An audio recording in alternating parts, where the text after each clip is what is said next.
Everyone assumed it would be an ordinary hearing, nothing out of the usual, until the senator's wife shattered the quiet. Right there in the courtroom, she took out her phone and called her powerful husband, as if the rules simply didn't apply to her. 20 seconds later, everything changed. Judge Judy's face went still. The sound from the call filled the room. Gasps spread through the gallery as hidden truths surfaced, stories unraveled, and in a single moment, Judy didn't just confront the senator's wife. She exposed the man behind her, the influence pulling the strings, and the scandal they had tried to keep buried. The energy in the courtroom shifts, heavy and charged, like the air before a storm. People lean forward, sensing that something significant has already happened, even if they can't yet define it. Evelyn sits motionless at the defendant's table, her hands neatly folded, every inch of her posture controlled. Only her eyes move, darting between Judy, the cameras and the gallery, measuring, adjusting, calculating. She wears power like an accessory, expecting it to shine. Across from her, Maria Lopez stands with a thin folder pressed tightly to her chest. Her breathing trembles slightly, almost unnoticeable, but real.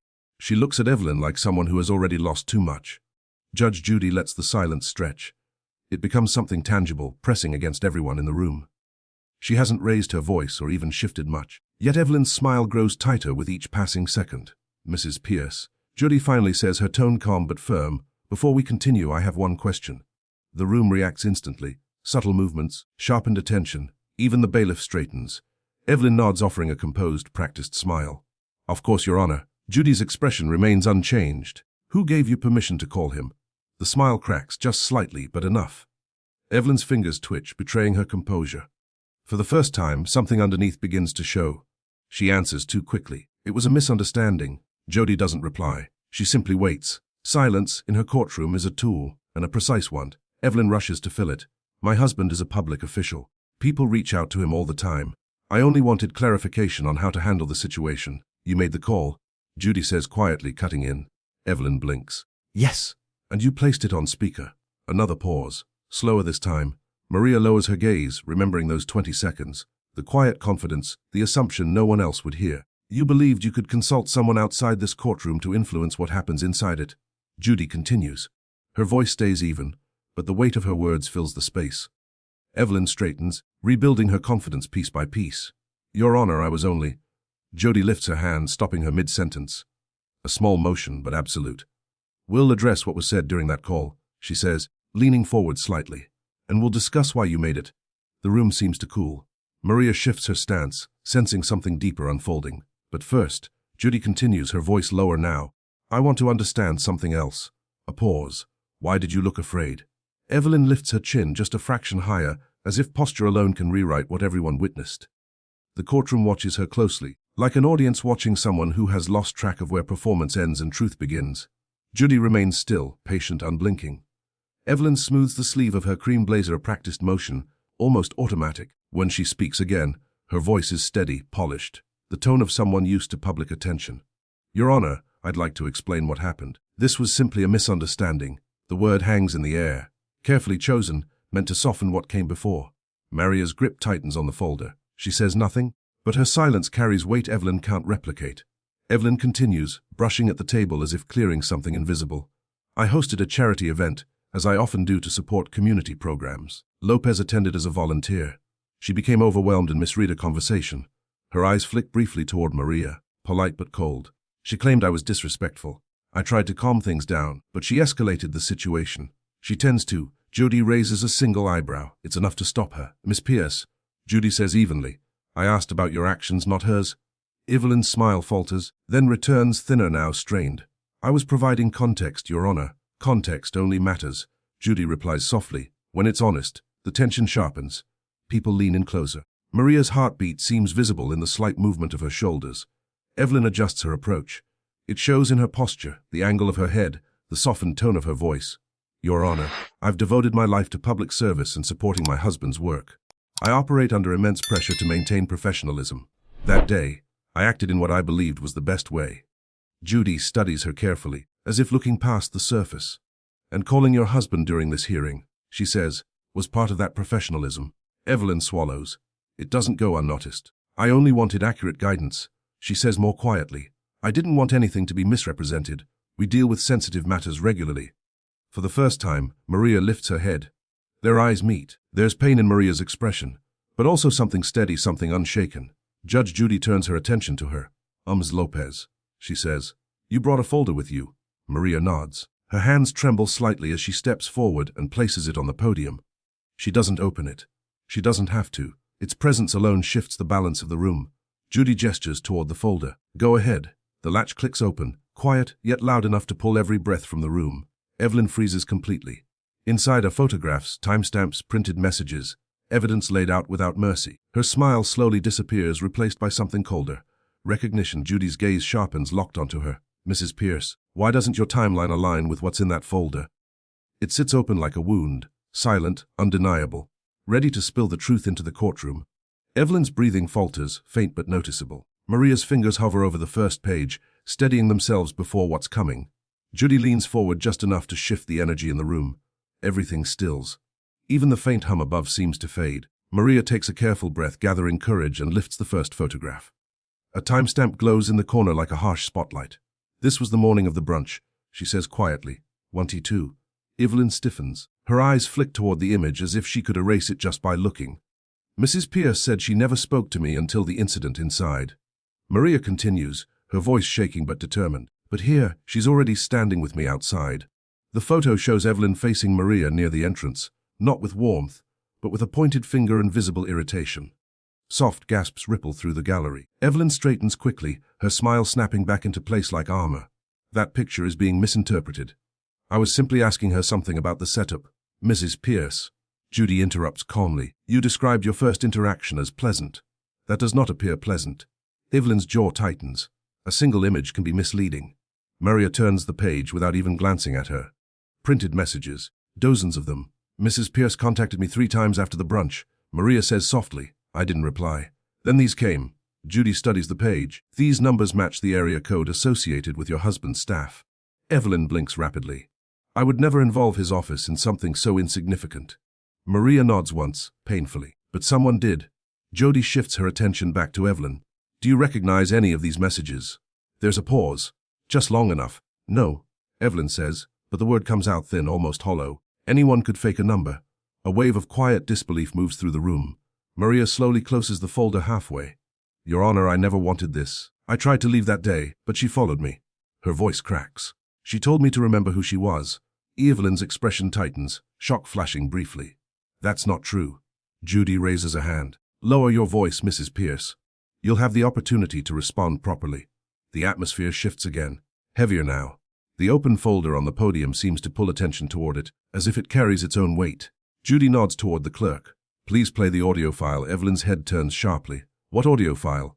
Judy doesn't respond. A screen lights up. A single play button appears. 20 seconds long, the same 20 seconds Evelyn hoped would never surface. Her breathing breaks. Judy taps the desk once. Mrs. Pierce, we're about to hear your call. The recording begins. Faint static. Then her voice soft and unmistakable. Every eye in the room shifts toward her.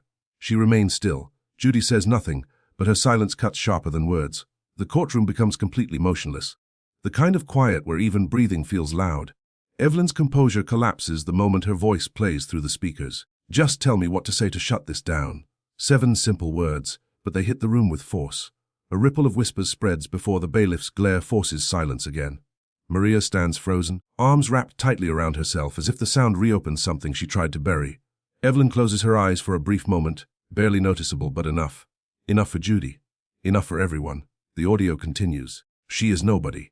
I just need this handled. A collective gasp follows, quiet but instinctive. The sound of people hearing something they weren't prepared for. Evelyn's head lifts quickly. Your Honor, that's completely out of context.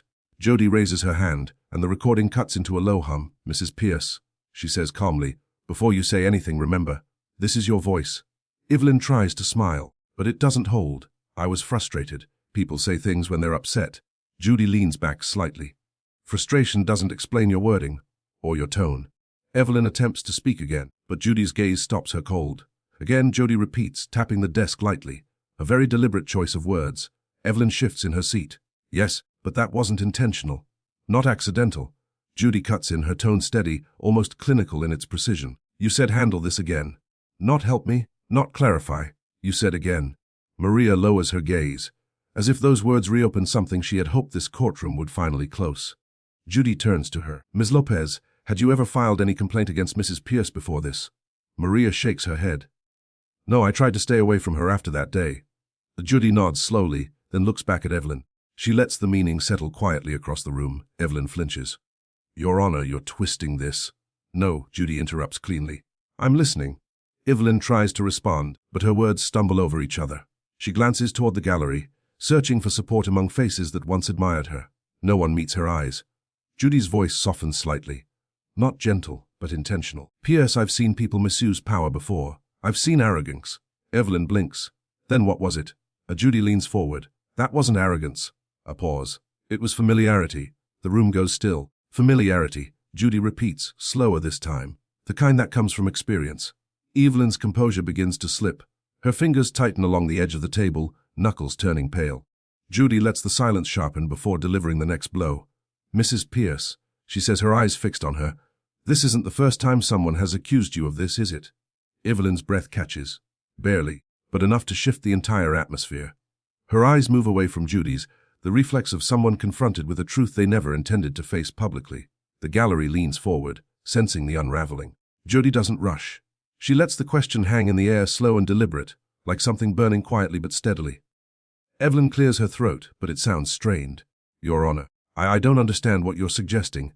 I've always conducted myself with the highest. Judy raises a single finger.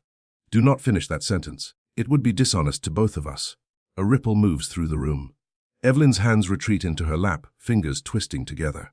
Her posture remains composed, but the illusion of control has already begun to crack. Judy turns to the clerk. Bring me the informal complaint file. Then Evelyn's head snaps up. Informal? That doesn't exist. If anyone had made a claim, it would have been dismissed. Public figures are targeted all the time. You can't treat every baseless rumor as rumors. Judy interrupts calmly. Do not come with patterns, Mrs. Pierce. The clerk places a thin file on the bench. It isn't thick or dramatic, but its simplicity makes it more unsettling. The kind of file that suggests whispers instead of formal accusations, just enough to hint at something repeated. Judy taps it once. This contains 3 separate notes from individuals who interacted with you at community events over the past 5 years. Evelyn's pulse becomes visible in her throat. These are not lawsuits. Judy continues. They were never formally pursued, but each one describes behavior similar to what Ms. Lopez reported today. Evelyn's breath shakes just once.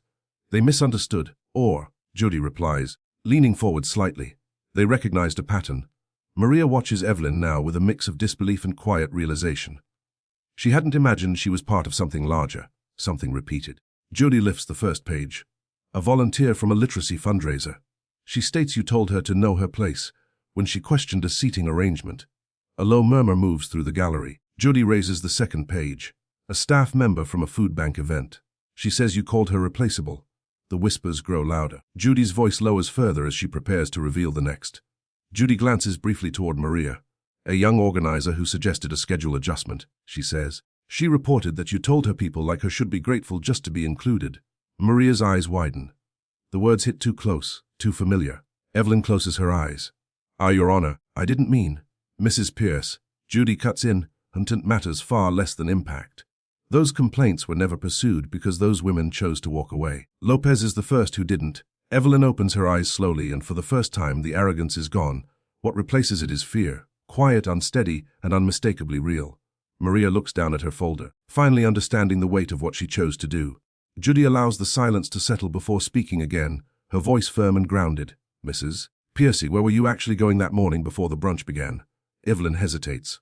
Not long, not dramatic, but long enough. The pause tightens the room, dims the air. Judy watches her closely, patient and unwavering. The question lingers between them. Where were you really going?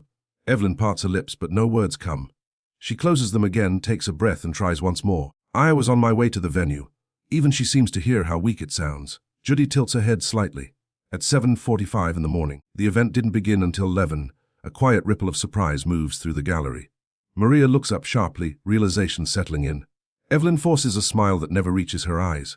I like to prepare. It was an important event. Judy raises an eyebrow, effortlessly cutting through the explanation. Mrs. Pierce, you are many things, but careless isn't one of them. If you were preparing, there would be calls, coordination staff. Instead, you were alone driving without direction. Evelyn's composure slips. You track my movements. No, Judy replies calmly. Your inconsistencies did. Maria steps forward slightly, her voice barely above a whisper. Your Honor, I didn't know she was there that early. I didn't see her until later. You weren't supposed to. Judy says, her eyes still fixed on Evelyn. Evelyn wrings her hands, another crack forming in the polished image she's held onto for years. I was just clearing my head. There was tension at home. I needed time. But Judy hears it. The hesitation, the imbalance, the truth hidden inside something incomplete. Mrs. Pierce, she says quietly, your story only stopped making sense when you tried to make it sound perfect. Evelyn blinks rapidly, as if holding back tears she refuses to show. Maria swallows. Your Honor, something else happened after the brunch when I left. The room tightens instantly. Judy turns to her. Did someone approach you? Maria shakes her head slightly. No. But a man followed me to my car. He didn't say anything, just stared, like he wanted me to know he was there. Evelyn's head snaps toward her. I had nothing to do with that. But her voice breaks at the end. Judy notices. So does everyone else. Miss Pierce, Judy says evenly. When someone is followed, there is usually a reason, and that reason often begins well before the moment itself. Evelyn shakes her head quickly. I didn't send anyone. I wouldn't do that. Yet the panic in her voice suggests something deeper. Not just fear of guilt, but fear of something beyond her control. Judy leans forward slightly. The man on that recording, your husband, what did he tell you that morning? Evelyn's jaw tightens. Nothing? He said nothing. Then why? Judy asks, her tone calm but cutting. Did you say, I won't mess this up again? Before the call even connected, Evelyn freezes. Maria's breath catches. The entire room seems to stop. Judy folds her hands together. Mrs. Piercy, we need to talk about the man on that call. Evelyn grips the edge of the table, her knuckles turning pale, as if she's trying to hold herself together. The mention of her husband changes the atmosphere. Something sharper now, something unspoken. Judy leans in, not back. The air grows heavier with the name no one has said aloud. Senator Pierce. Evelyn swallows, trying to steady the slight tremble in her lips. My husband has nothing to do with this case, she says, but her voice cracks halfway through, exposing the fear underneath. Judy doesn't react. Mrs. Pierce, people with influence often remain irrelevant, until the truth forces them into the center. A quiet murmur spreads through the gallery. The bailiff throws a sharp look, but the tension refuses to settle. Evelyn straightens, her composure snapping back into place out of habit. He had no involvement in any of this. I called him because I panicked. That's all. Judy folds her hands calmly. Panic is a reaction. Your call sounded like preparation. Evelyn lifts her chin. That's not fair. It isn't meant to be fair. Judy replies evenly. It's meant to be accurate. Evelyn's breath falters. Her eyes drop briefly before she forces them back up. Let me be clear. My husband didn't ask me to call him. Judy nods slowly. Then answer me this. Her tone softens, but there's a warning beneath it. If he didn't tell you to call, did he tell you to lie for him? The impact is immediate. Evelyn recoils slightly as if the question physically struck her. No, she whispers. No, he. This is being twisted. Maria's grip tightens around her folder, her eyes widening as something deeper begins to surface. Judy raises her hand. Let me make this easier for you, Mrs. Pierce. Right now, you're using every tool you rely on. Charm, control, deflection. To protect the wrong person. I'm protecting myself. Evelyn shoots back, but the words lack conviction. Judy tilts her head. Then why does your voice break every time I mention him? Silence drops over the room. For the first time, the gallery truly looks at Evelyn. Without the polish, without the influence, without the image she carefully maintains. Her breathing is shallow, her shoulders tremble just slightly. She no longer looks untouchable, just fragile. Judy continues, her voice measured. Your husband is a powerful public figure. Power tends to attract certain patterns.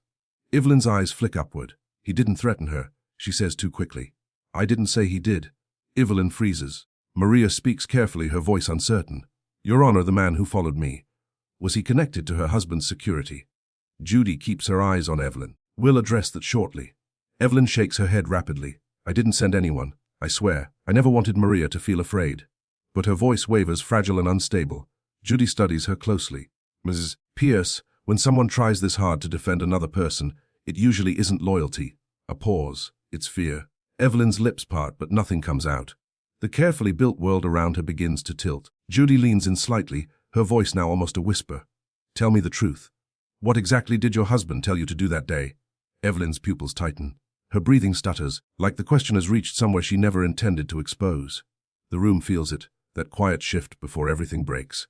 Maria steadies herself, sensing the truth is close now. For a long moment, Evelyn says nothing. This silence isn't defiance anymore, it's dread. Judy watches patiently, familiar with this moment. the point where confidence stops protecting and fear takes over. Finally, Evelyn inhales shakily. He didn't tell me to do anything, she says. He just advised me. That's all, advised. Judy repeats softly. Interesting choice of word. Neutral on the surface. Controlling underneath. Evelyn looks up sharply. You don't understand my marriage. Judy taps the desk once, controlled and deliberate.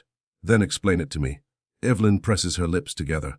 Her hands, once still and composed, now tremble slightly, revealing more than her words. He expects me to keep things in order, to avoid embarrassment, to represent us properly.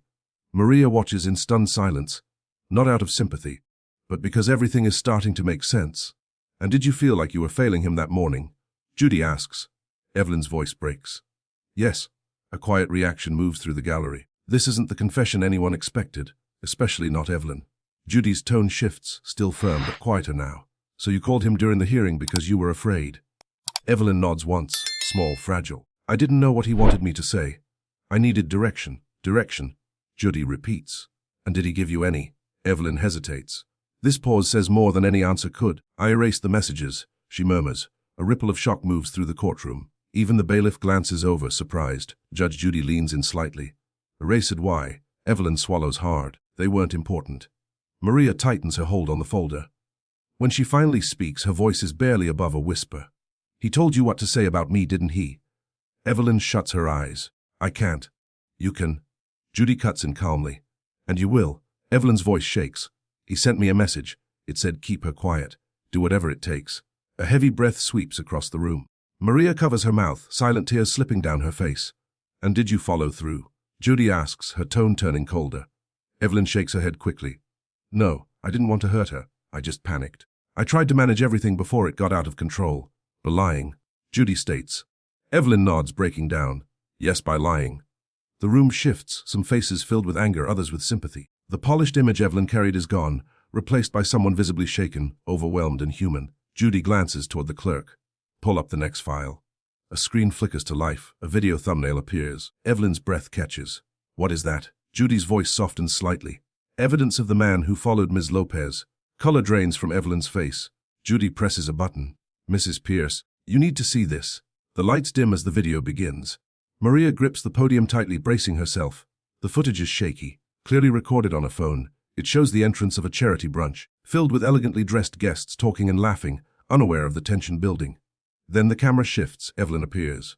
But this version of her is different. No smile, no charm, no composure. She stands inches from Maria, her face tense, her finger pointed sharply at the sign-up sheet in Maria's hands. The audio is faint, but her tone cuts through clearly. You don't question me, not today, not ever. Gasps echo again. Even those who defended her earlier fall silent. Evelyn covers her mouth, horrified. I didn't know anyone was recording. That, Judy replies slowly, is exactly the issue. The video continues. Behind Evelyn stands a tall man in a dark suit, expression blank. He glances at Maria, then leans in toward Evelyn, whispering something. Maria's hand rises to her chest. That's him. He's the one who followed me. Judy nods. I know. The camera zooms slightly as the man steps forward, scanning the crowd with cold precision. His presence alone shifts the energy. Calculated. Controlled. Maria visibly shrinks back. On screen, Evelyn pulls out her phone, her movements rushed and uneasy. Should I call him? She whispers. The man gives a small nod. A heavy silence fills the courtroom. Maria recoils. So you weren't scared of me, you were scared of him. Judy turns her gaze back to Evelyn. Mrs. Pierce, you claimed your husband gave no such instruction. Yet someone clearly encouraged you.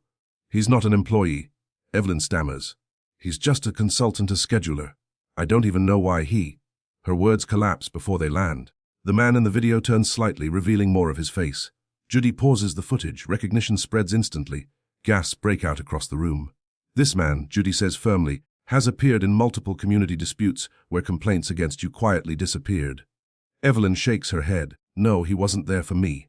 He was there to protect the senator's reputation. Judy finishes. And that includes you.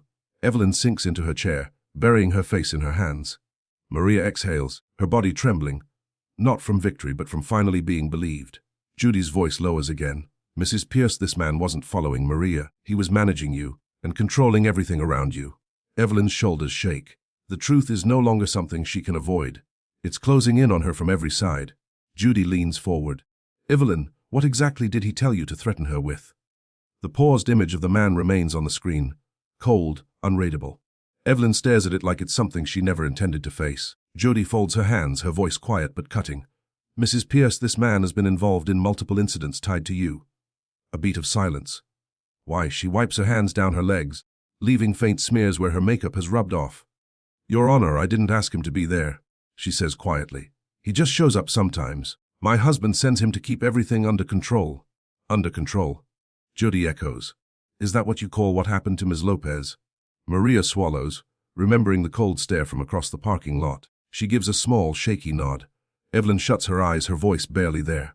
I didn't know he was following her. I swear I didn't. Judy doesn't ease up, but you knew he was there for you. The realization lands hard. Evelyn's shoulders sink as if the weight is too much. She nods slowly. He always stays just far enough away so no one questions it, she admits. But I notice him, I always notice him. Maria's lips part slightly surprised. Not by fear, but by the honesty. It's the first real thing Evelyn has said. Judy leans back. So when you called your husband, you expected this fixer to handle what you couldn't? Evelyn shakes her head quickly. No, he told me to keep her quiet, not to hurt anyone. I would never, but he would. Judy cuts in. The color drains from Evelyn's face. She doesn't argue because she knows it's true. The courtroom falls silent as Evelyn begins to fall apart, not just from guilt, but from something deeper. The realization that the power she thought she had was never really hers. It belonged to him, and she was just the front. Judy's tone softens slightly. Not kind, but fair. Mrs. Pierce, you weren't leading him. You were the one being led. Evelyn's chin trembles. I thought if I handled things the way he wanted, he wouldn't be disappointed in me anymore. Maria lowers her gaze, taking it in, the messy truth behind it all. Not cruelty, but fear dressed up as control. Judy nods once. Fear is human. What you chose to do with it is the problem. Evelyn says nothing. She can't. The version of reality she was hiding behind is gone, and all that remains is someone finally seeing how everything fell apart. Judy turns toward Maria. Lopez, do you see him anywhere in this courtroom today? Maria scans the room. Her posture stiffens. No, she whispers. And that's what scares me. Evelyn shivers, a quiet, broken sound escaping her. He doesn't lose track of things, she says. If he's not here, he's watching from somewhere else. A nervous murmur spreads through the room. Judy taps her pen once, sharp and deliberate. Mrs. Pierce, she says, her eyes narrowing. What exactly were you protecting? Him or yourself? Evelyn's eyes fill, but not with the polished emotion she's used to showing. This is raw, exposed, something she's buried for years. Judy waits without blinking, knowing the answer matters. Evelyn's breathing turns uneven. The composed image she walked in with is gone. No confidence, no shield, nothing to hide behind. What was I protecting? She repeats softly, as if hearing it for the first time. I don't know anymore. Judy studies her carefully. Yes, you do. Say it. Evelyn flinches, not from harshness but from truth. Maria watches quietly, gripping her folder tightly. There's something new in her eyes. Not forgiveness, not pity, but recognition. She's watching someone come undone. Evelyn takes a shaky breath, almost breaking under it. I was protecting the image, she finally says. His image, our image, the one he created, and the one he made me live inside. Judy tilts her head slightly. Did he make you, or did you choose it? The question cuts deeper than any accusation. It demands honesty, the kind Evelyn has avoided for years. She finally breaks. I chose it at first, she admits, her voice shaking, because it felt powerful. She swallows hard. Being the senator's wife made me feel important, like I belonged somewhere that mattered. Maria's expression softens slightly, almost without meaning to. Evelyn continues, her composure unraveling, but then the expectations kept growing. Every event, every conversation, every smile, it all had to be flawless. If I made even the smallest mistake, it became my failure, my embarrassment. Judy leans forward a little. And what happened then?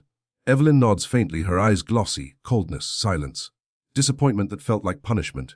Her voice drops. He never laid a hand on me. He didn't need to. What he said was enough. A quiet murmur spreads through the room. Not gossip, but something heavier. Understanding. Evelyn wipes at her face, smearing her carefully applied makeup. I thought if I handled the brunch situation, if I made Maria's complaint disappear, he would stop blaming me. For last year's gala, for the reporter who overheard him, for every small thing that made him look imperfect. Judy's tone softens, almost unexpectedly. So this wasn't really about Maria. Evelyn shakes her head. No, it was about not embarrassing him again. Maria inhales slowly. Mrs. Pierce, I never wanted to hurt you. I just wanted to be treated like a person. Evelyn's shoulders drop completely. I know, she says quietly. I see that now. But in that moment, all I could think about was what he'd say if things went wrong. Judy allows a brief silence. Just enough space for the truth to settle.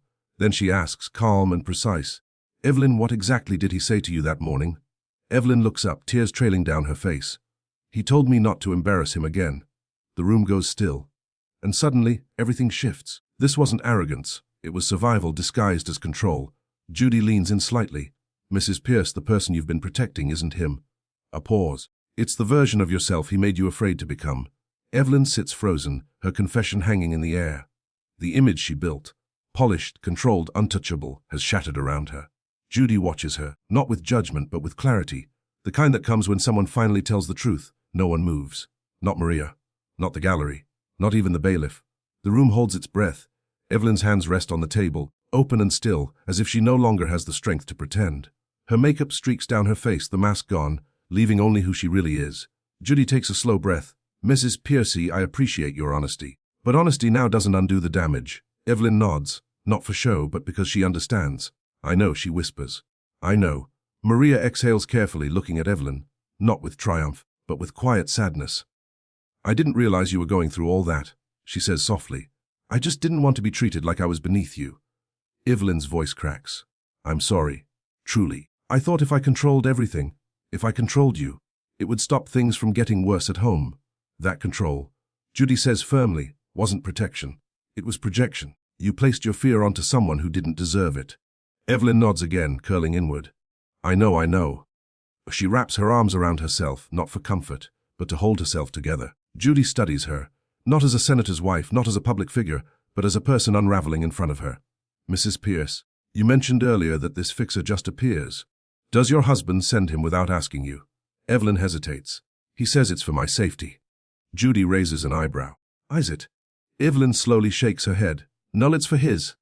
A softer murmur moves through the room, less judgment, no more conflicted understanding. Maria speaks again, her voice steady despite the emotion. "You didn't have to fight me," she says. "You could have just told me the truth." Evelyn lets out a short, broken laugh. "People like me don't tell the truth," she says quietly. "Wit perform it." Judy lets that sit for a moment, then leans forward, her voice low and deliberate. "Mrs. Pierce, I need you to answer something, and I need the answer from who you are right now, not who you were pretending to be." Evelyn slowly lifts her eyes. For the first time, the room sees her without the title, without the mask. "Do you want this part of your testimony?" Judy asks softly, "On the record or off?" The question lands heavily. The entire courtroom seems to pause. Evelyn closes her eyes, a shaky breath slipping out. Judge Judy folds her hands, calm, deliberate, fully in control, ready to reveal what neither of them had understood before. The new video plays without audio at first, only movement, uneven, shaky, as though the person recording didn't realize what they were capturing. The camera is positioned across the courtyard, partially hidden behind a stone pillar. The brunch venue fills the background, flowers swaying gently in the morning air, unaware of the tension building beneath them. At first, everything seems ordinary. Guests arriving, volunteers coordinating, Evelyn walking toward the entrance. Then the frame shifts slightly, almost by accident. The fixer appears at the edge of the shot, leaning against a wall, arms folded, completely still. His gaze is locked on Evelyn, not scanning, not observing the crowd, just watching her. Maria inhales sharply. Evelyn covers her mouth instantly. The footage continues. Evelyn enters the frame, stiff shoulders, tense posture. Something in her expression is already breaking. Not anger, not annoyance, fear. She hasn't seen Maria yet. She hasn't spoken. She hasn't confronted anyone. But she is already unraveling. Judy's voice lowers, almost quiet enough to feel intimate. "Mrs. Pierce, this is you." Before anything happened, the camera jolts as the person holding it adjusts their grip. The fixer steps closer and leans in, whispering into Evelyn's ear. Her entire body changes instantly. It's subtle, but unmistakable, a collapse from within. Maria lifts a hand to her mouth, not in fear this time, but realization. "She wasn't angry at me," she whispers. She was already falling apart. Evelyn's eyes fill. Tears spill without control. She shakes her head slightly as the video shows her reaching for her phone. Hesitating, then finally dialing with a trembling hand. Judy lets the silence stretch, letting understanding replace assumption. "You weren't preparing for a confrontation," she says quietly. "You were trying to survive one." Evelyn folds inward, her shoulders dropping completely. "I was scared," she whispers. "After the last event, he told me I embarrassed him, that if it happened again." Her voice breaks before she can finish. Maria steps forward slightly, not close, but present. "I didn't know," she says softly. "But even if you were hurting, it doesn't justify hurting someone else." Evelyn nods through tears. "I'm sorry, I truly am, Pine. Judy rises just enough to command attention without raising her voice. What this video shows, she says firmly, is not excuse. It is context. It explains behavior. It does not erase it. The screen freezes on Evelyn, wide-eyed, tense, overwhelmed. A moment of fear captured and preserved. Judy closes the file. Her tone shifts, final, steady, absolute. It is time to deliver judgment. The courtroom falls completely still. No movement, no sound. Maria grips her folder tightly. Evelyn stares at the table, unmoving. Judy stands with quiet authority. This case is not about politics, she begins.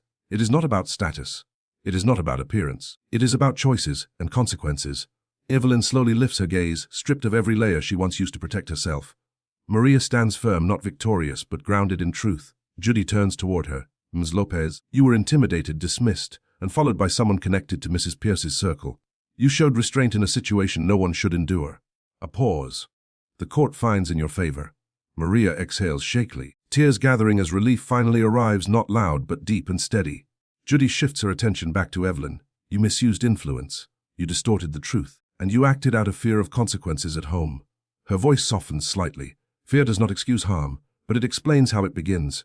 Evelyn nods silently, tears tracking down her face. As a result, Judy continues. You are ordered to compensate Ms. Lopez for damages related to intimidation and emotional distress. You will also issue a formal written apology and complete a supervised accountability program. Evelyn lowers her head. No resistance. No denial. Just acceptance. Judy's voice tightens again. A's for the fixer. This court cannot rule beyond its jurisdiction. However, his conduct will be referred to the appropriate authorities for further review. A wave of murmurs spreads through the gallery. Shock, approval, disbelief. Evelyn speaks quietly. Your Honor, thank you for not humiliating me. Judy looks at her with calm clarity. Humiliation is not justice. Consequence is. Evelyn understands. Finally, Maria steps forward slightly. I accept your apology, she says gently. I hope you find peace from whatever led you here. Evelyn breathes in sharply, unable to speak. Judy leans back as the emotional weight begins to settle. This court expects growth, she says. Not performance, not image, growth. The gavel strikes once. The sound echoes through the room like finality itself. Judgment for the plaintiff. A collective exhale moves through the courtroom. Relief, closure, release. Maria holds her folder close. Evelyn stands slowly, fragile but no longer hiding, as if stepping into a reality she can't avoid anymore. Judy watches her leave. Arrogance collapses quickly. She says quietly, but truth takes its time.